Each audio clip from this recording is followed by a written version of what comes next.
Okay, I really don't even know where to start with this. So I feel like there are some things that I just kind of need to like get out right at the start. First, this is like one of those stories that's kind of like a paint by numbers, where in the moment you might not really understand why something is black, another thing is orange, something else is purple, until later down the road you zoom out and you're like, oh, okay, got it. That's what we were painting, understood, got it figured out.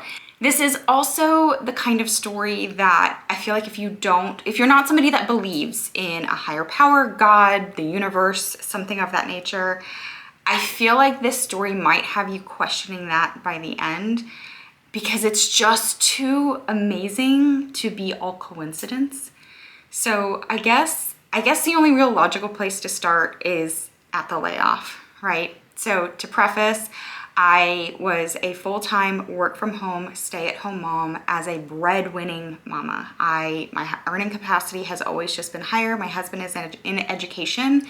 And so that's like important detail to know as we get into the story. So in February of 2023, I was very unexpectedly and devastatingly laid off with zero warning. This isn't the kind of layoff where like you got months and months of severance pay and you're like, oh, I have so much time to figure this out, I'm gonna go travel the world in the meantime. Absolutely not. We were one paycheck away from living solely on my husband's education salary. And if you are a dual income family and you rely heavily on one income specifically, I hope that you can understand how absolutely terrified I was in this moment. And it's one of those situations where as it's happening, like everything just kind of narrows in like black around you, and like that like sheer panic fills your entire body. You're already out of time, right? Like you're already behind. You're trying to strategize like what your next move needs to be. The additional complications to this is I was a full-time work from home, stay at home mom to a toddler who had already faced some issues being in a childcare environment. So there were layers upon layers of complication in this moment. And when I tell you, I felt the world caving in on me. It was scary, right? Like it was, it wasn't the scariest thing that's ever happened to me in my life, but it was definitely one of those moments that I could have gotten swallowed in.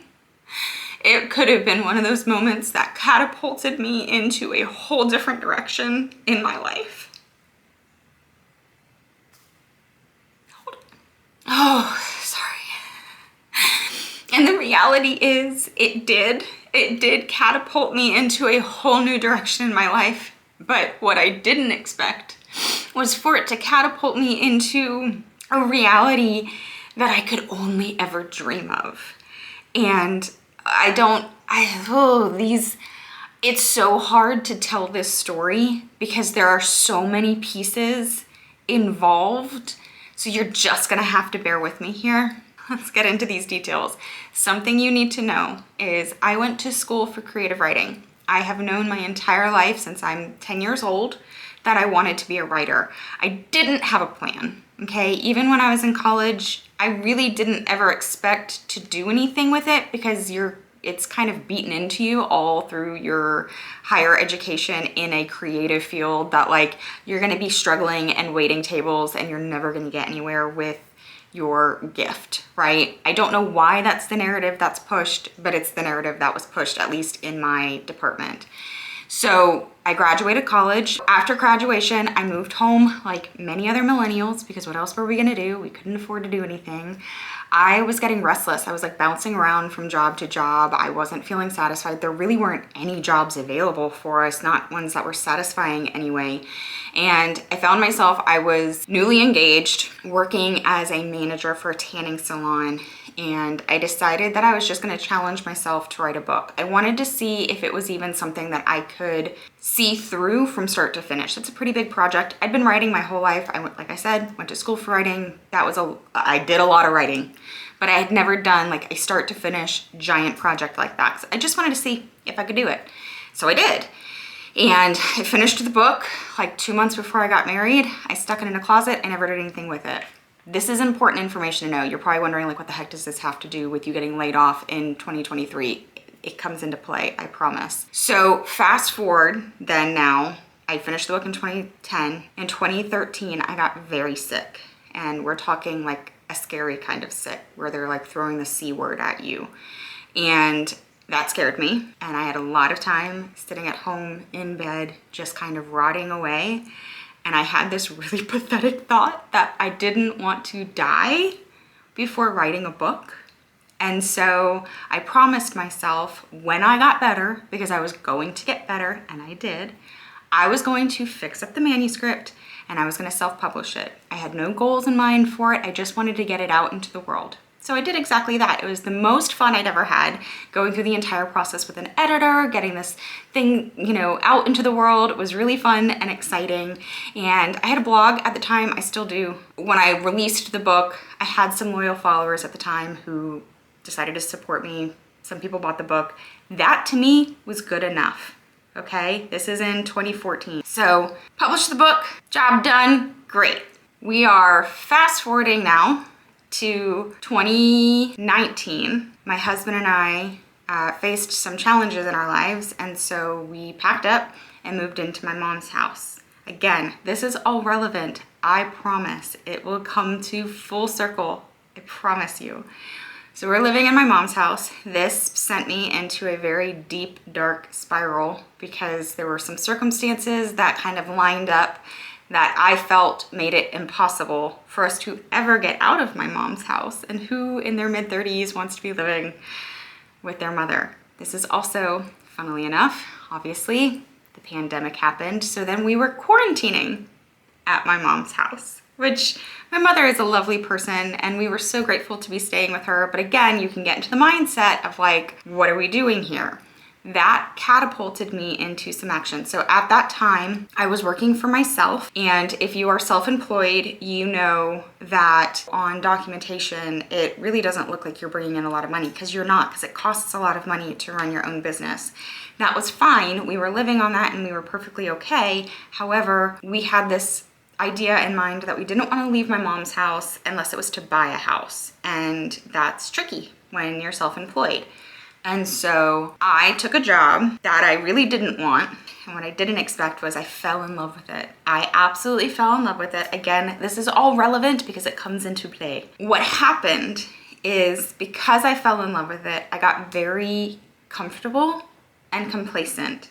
Remember, the dream was to write books, right? It was to be a writer.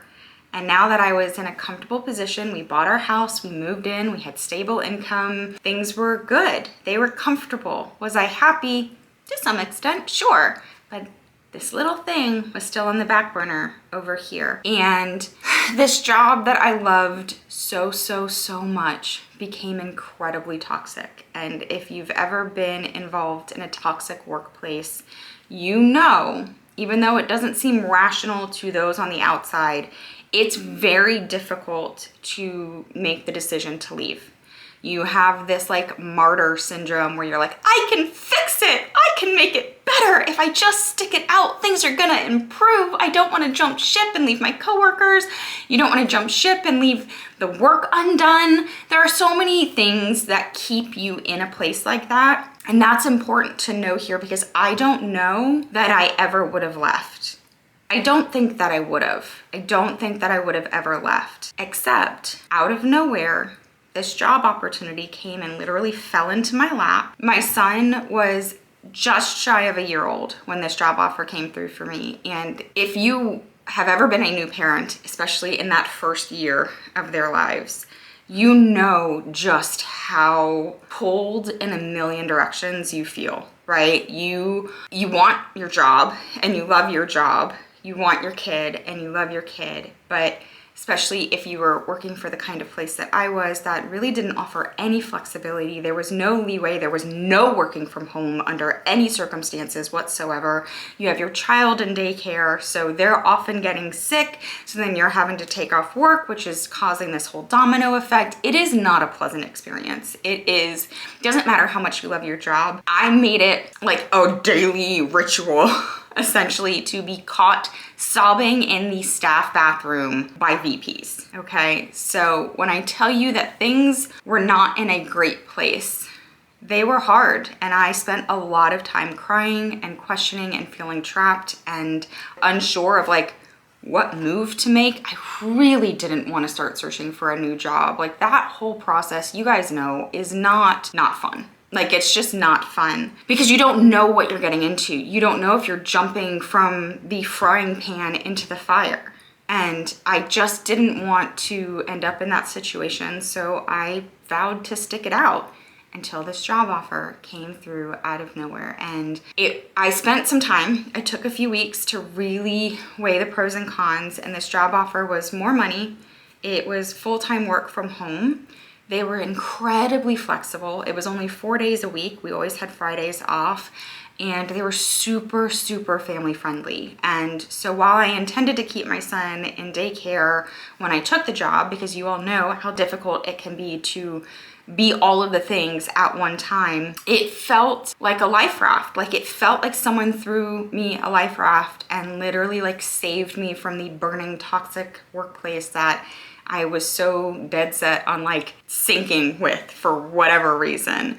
And so I took the job and it was wonderful. It was so wonderful. And what I couldn't foresee happening was just about a month after taking the job, things took place with my son at his childcare facility, and I decided that I was going to pull him out. I felt like it was the best for all of us if he was home with me, and my job was fully supportive of that.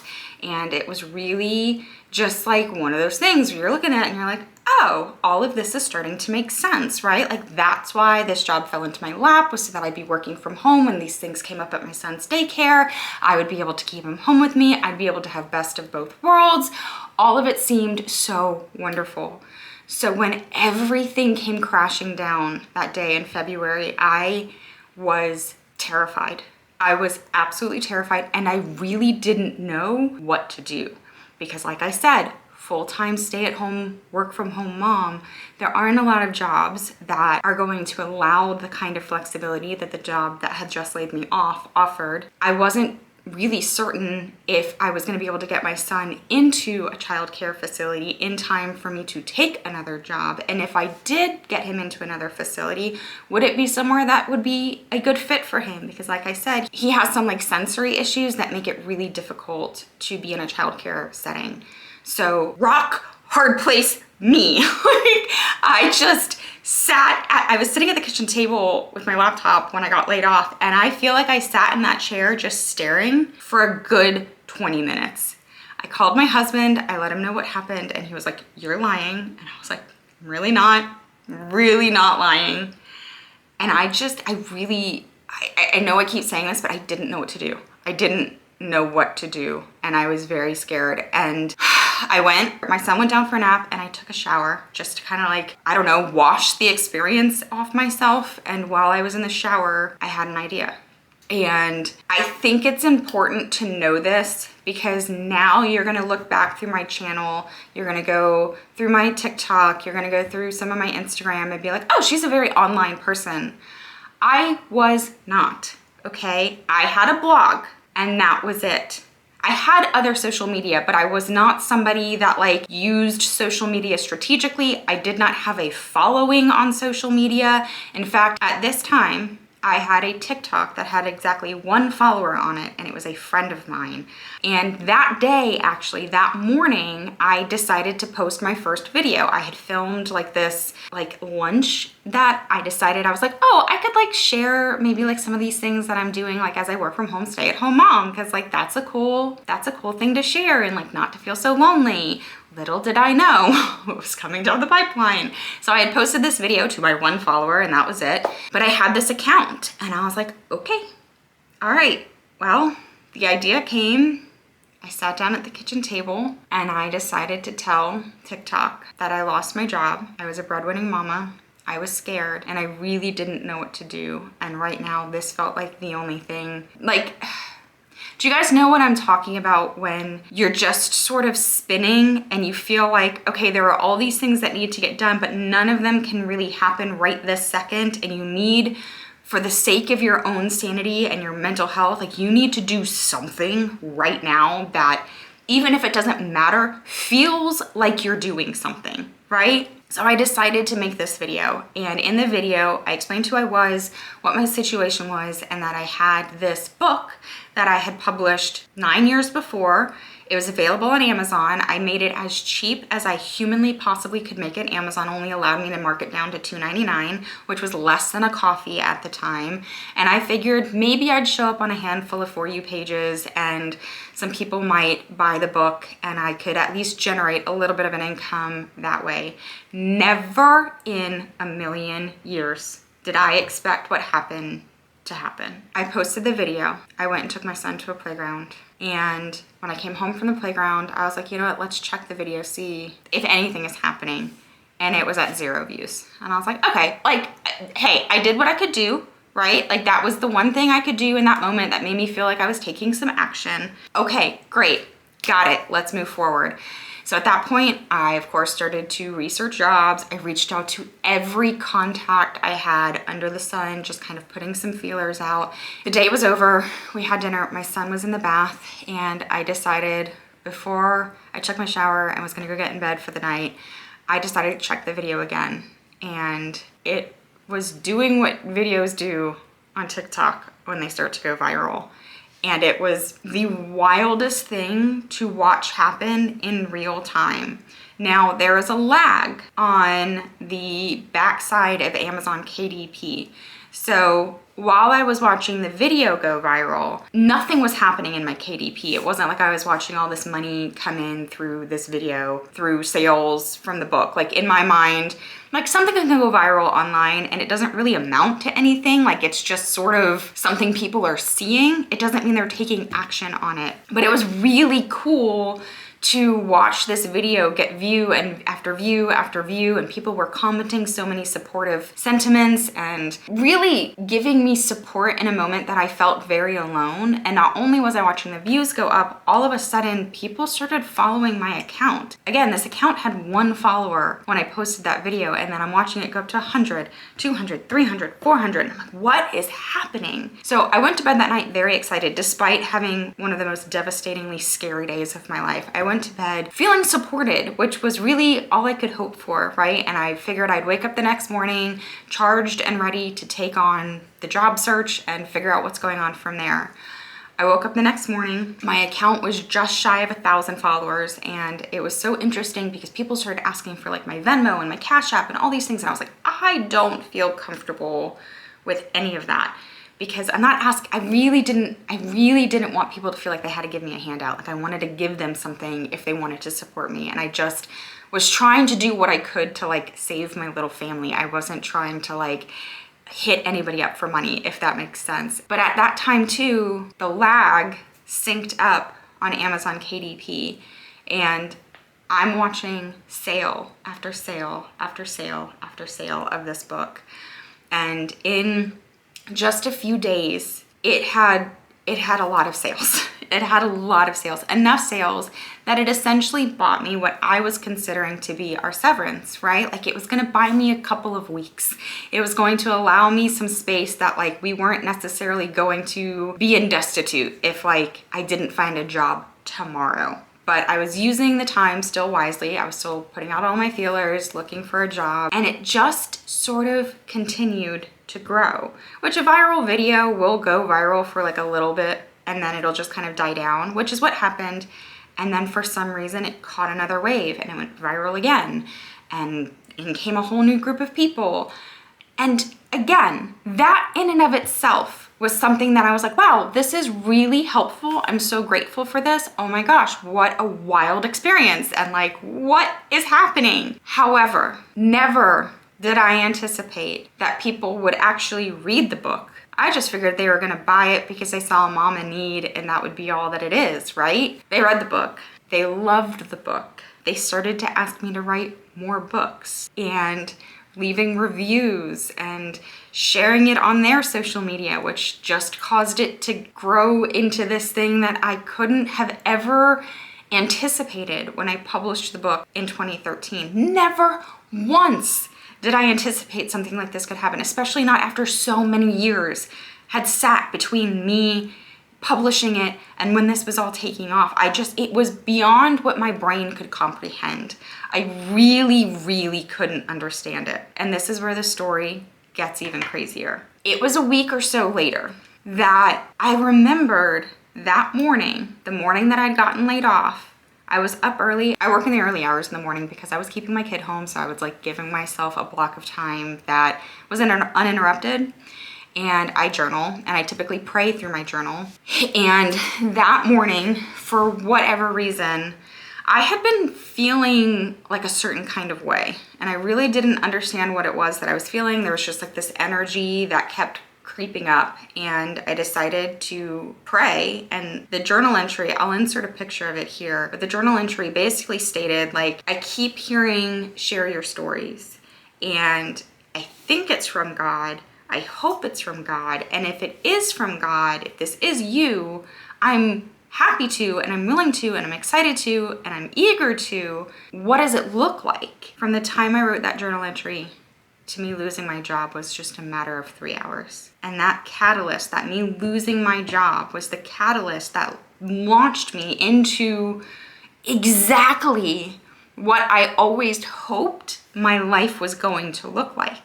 I always hoped that my life would look like me sharing stories and people relating to them and feeling seen by them and feeling connected to one another, to me, to the stories, to the characters because of that. And it was really just like a really kind of, I don't know that I have the words necessarily to describe when I realized that I had written that journal entry just that morning.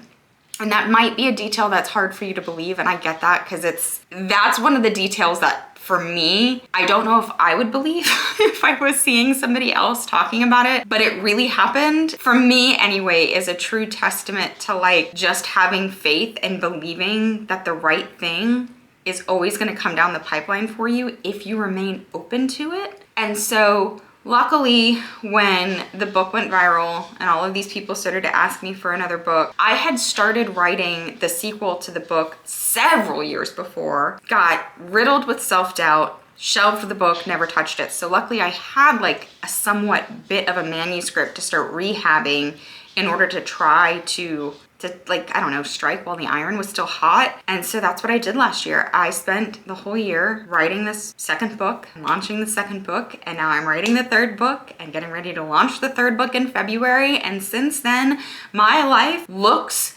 so radically different than it did when I lost my job, to the point that when I got approached for the job I have now, I was like, in the back of my mind, I'm like, I don't really need a job.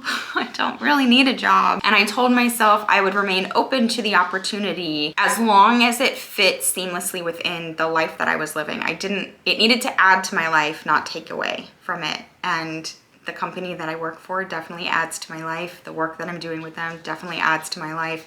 It offers a little bit of stability as I'm continuing to grow and build my dream business, which is writing books and sharing content online. And I still really get like absolute chill bumps every single time I think about how I ended up here. And there's not a day that goes, trust me, there are days that are scary. There are days that are hard. There are days that nothing comes from it. But there's not a day that I wake up that I'm not so grateful that I lost my job.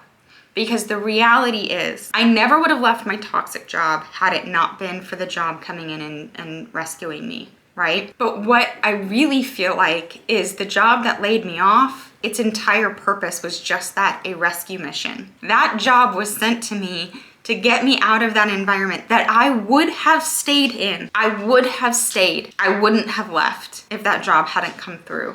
I would be miserable and scared and heartbroken, and I don't even really want to think about what my family life would look like if I had stayed. There are so many giant question marks if I had decided to stay at that job. And so I am so grateful for the job that laid me off, swooping in and rescuing me from that. But I also know that the job laying me off was all part of the plan, because I think I was always supposed to be doing this. I think I was always supposed to be writing books, and I was too afraid to run down that path until it was the only path left to run down. And once it was all that was left, the fear went out the window and I just started running, and here we frickin' are, and I'm living my wildest dreams because of it.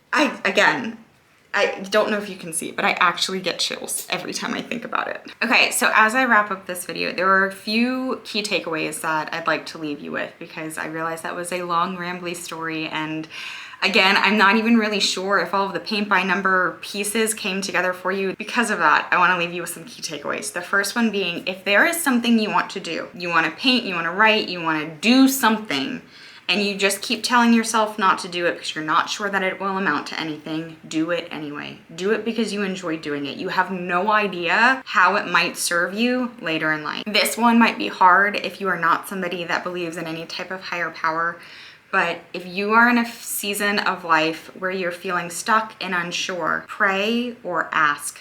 Just ask for clarity. I think that it would really surprise you how fast the clarity comes to you if you open your heart to it, if you are open to understanding and hearing what that path is supposed to look like moving forward. But the only way that that's going to be revealed to you, I really believe, is that you have to be open to it. Like, you have to be willing to realize that it might not look the way that you want it to look. And I don't know that it's supposed to. I don't know if I had had all of the pieces revealed to me early on, I don't know that I'd be where I am now. I just kind of had to like have parts of the path revealed little by little, because I think if I saw the whole thing, it would have overwhelmed me into fear. So I'm kind of glad that like the clarity came in bits and pieces. And then the last thing, and I feel like this is the most important piece, is when life throws you a curveball, because life is always going to throw you curveballs. Like, it's not ever going to be just this smooth sailing all the way through. I don't think we learn and grow that way. We don't become the people we're supposed to be if everything is just easy. But I hope that when life throws you a curveball, you use it as the catalyst for the big change that you're supposed to make, so you can become the person you're supposed to be. You show up in the world the way you're supposed to show up in the world, and you're also given the gift of being the most true and authentic version of yourself, which is the gift I feel like I've been given in the last year. I feel like even having just recorded this video, I want to like go back and like add in different details that I'm like, there's so many other pieces of this that make it so wildly impossible to believe. But I'm so grateful that you guys watch this video. I'm so grateful that you guys hang out with me and allow me to share my life with you, and that this is a piece of that puzzle that I just could never have anticipated showing up in my life. And if you have any interest in checking out my books, I have 2 books available. The first is Yeah Maybe, the second is Not So Much. They're a young adult series about best friends navigating into high school after only ever being neighborhood friends. They're polar opposites from one another, and you can only imagine all that ensues when 2 girls enter the 4 walls of high school when they have nothing in common except their friendship. And so if that's interesting to you, they're both available on Kindle Unlimited, or you could get both of them for less than a Starbucks coffee these days if you get them as ebooks. So I appreciate you guys hanging out with me. I appreciate you giving me the chance to follow my dreams, and I will see you guys again very, very soon. Bye.